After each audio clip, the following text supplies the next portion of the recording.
Hello everyone, thank you for watching Edupedia World videos. In this video we learn about the different jobs and the errors in archiving. Okay, so for each archiving run there are multiple archive jobs. We have the write, the store and the delete job. Okay, so these three jobs complete the entire run of archiving. Okay, so archiving is nothing but first the data from the database is written as files onto the OS level, write. Then these files are stored onto the archiving device, the store. And last, the data in the database is deleted. That's the delete. Okay, so archiving is divided into three runs: write, store and delete. Okay, so we have specific jobs for this: write, store and delete. Coming to the write job. This collects the data which has to be archived and writes them sequentially into newly created archive files in the Exchange directory. That's it. That is at the OS level. So what does the write job do? It collects the data which has to be archived and it writes them sequentially into files at OS level. Okay, so we have multiple files created at the OS level. If we remember the first video, okay, we have learnt about the file transaction where we create a logical file name, a logical path for archiving. Okay, so depending upon like what file name you have given, what path you have chosen at the OS level and the size of the file, so the files are created accordingly at the OS level. Okay, so you select a data to be archived. Okay, this data is written as files sequentially at the OS level. The next one is the store job. Okay, this starts automatically. It stores the files to the archive device, one job for each file. So the store job is triggered from the write job. Okay, and this stores the files to the archive device and one job is started for each file. Okay, now the write job has written n number of files at the OS level. So for each of this file, one job is triggered and the file is stored at the onto the archiving device. The next one is the delete job. This starts for each created archive file, one delete job. It reads the data from the archive file and deletes them from the online databases. Okay, so the delete job, what does it do? The delete job starts, okay, one file is started for each of the delete job. Similarly, okay, we have n number of files. So we have n number of files. Okay, so they are stored now. Now the delete job, one job starts for each of the file. Okay, and it reads the data in the file and it deletes from the database. Okay, so we have one delete job, but that job triggers n number of sub delete jobs depending upon the files we have. Okay, and it reads the data from the file and deletes in the database. Okay, so the archiving starts with the write. Okay, then the store job is automatically triggered.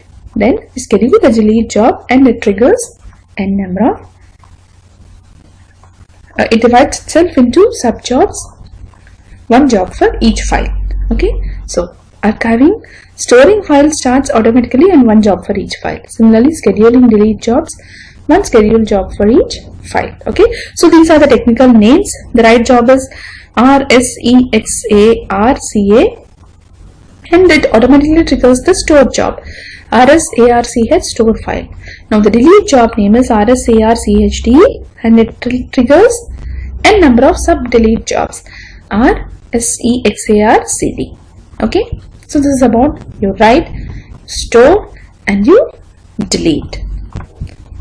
Now, actual problems. The files which are created during archiving can sometimes not be found in the Exchange directory by the store or delete jobs. Now, the files are written by the write job. That part is over. So when the store and the delete jobs, they actually work on the files. The store job has to store the data from the file to the archiving device. Similarly, the delete job has to read the data from the file and delete in the database. Sometimes what happens is even though the files are present at the OS level, or they can be even manually deleted.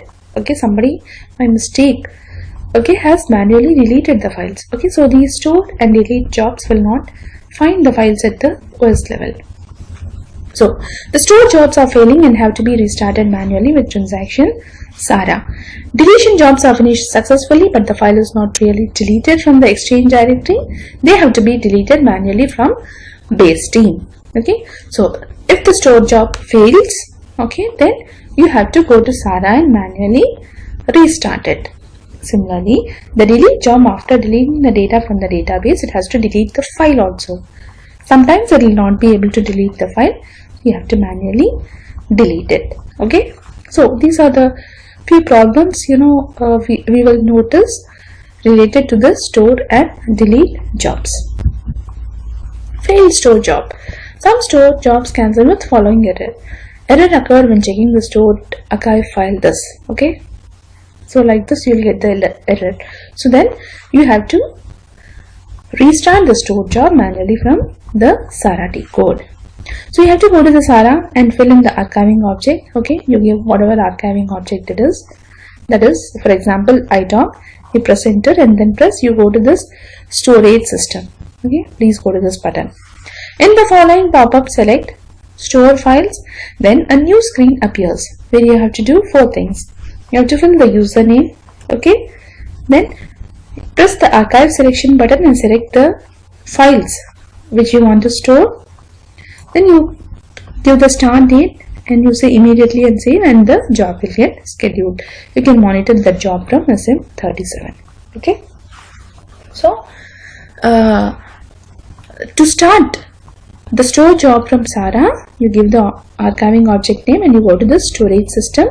Then the further selection criteria will come where you have to give the username, you have to select the files, you have to set the start date, and you have to save it. Then the jobs will be triggered. Okay, one job will be triggered for each file, and you can monitor those jobs from SM37. Okay, so this is about restarting a failed stored job. Okay, so just to brief up what we have discussed in this video, an archiving run consists of write, store and delete.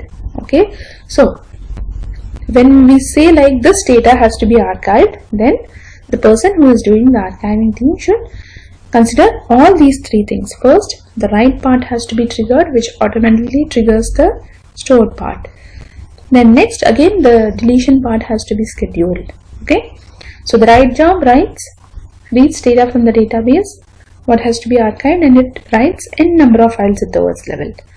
The store job starts for each file and stores onto the database. Okay, so it reads the data from the file at the OS level and stores onto the archiving device. The store job reads data from the OS level and stores onto the archiving device. The delete job reads data from the files which are at the OS level and deletes it from the database. Okay, so these are the technical names for the write, store and delete jobs.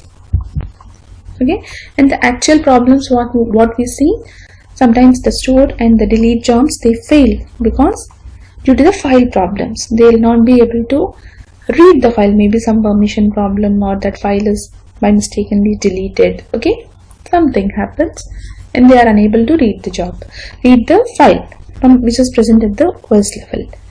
So in that case, you have to restart the store job manually from the SARA T code. And coming to deletion, okay, the delete jobs are finished successfully, but the file is not deleted from the Exchange directory. Then you have to go and manually delete it. Okay, so I have given an error screenshot here for a failed store job, and this is how you restart a store job from the SARA T code. Okay, you give the object name and you go to the storage system. Okay, so you fill in the other details and you submit. Then a new job will be triggered. Okay, so in SARA T code, these are the different options, like for write, for delete, read, store. Okay, and the other one is management. And why I have given this video presented this video is because, see, manually you can do everything from SAP code. Okay, here we have options for write, delete, read and store. But in a production scenario, okay, archiving is a continuous process. Every week or probably like for every 3-4 days you have to schedule archiving jobs whenever it's required to purge off the data. We think like, see, iDocs older than 6 months have to be archived. Okay, then every week, a job should run. It should select all the iDocs which are older than 6 months and delete it. Okay, so doing it manually from SAP code is tedious. It's a tedious process. So that's why, okay, these are the technical names for each of the write, store and delete job. Okay, so what we do, we just go and schedule these reports in SM36. We select the variants. However, for whenever the job runs, you have to manually change the variants. Okay, you have to select like what data has to be archived. Similarly, for deletion, you have to select like which files have to be deleted. Okay, so that manual work is there, but you can directly schedule these programs as jobs. Okay, so that makes our task easier. Okay, so and the few errors which are related to these store or delete jobs. Okay, so with this video we complete archiving. Okay, so we have in this archiving topic we have a couple of videos. Please do watch the other videos also. We have started with archiving, then archiving of objects. Okay, so then we have discussed about the deletion reports of certain tables where archiving cannot be done. Okay, and this video covers the jobs, the programs for this write, store and deletion process in archiving. So with this video we complete archiving. Okay, so we have in this archiving topic we have a couple of videos. Please do watch the other videos also. We have started with archiving, then archiving of objects. Okay, so then we have discussed about the deletion reports of certain tables where archiving cannot be done. Okay, and this video covers the jobs, the programs for this write, store and deletion process in archiving. Okay, thank you.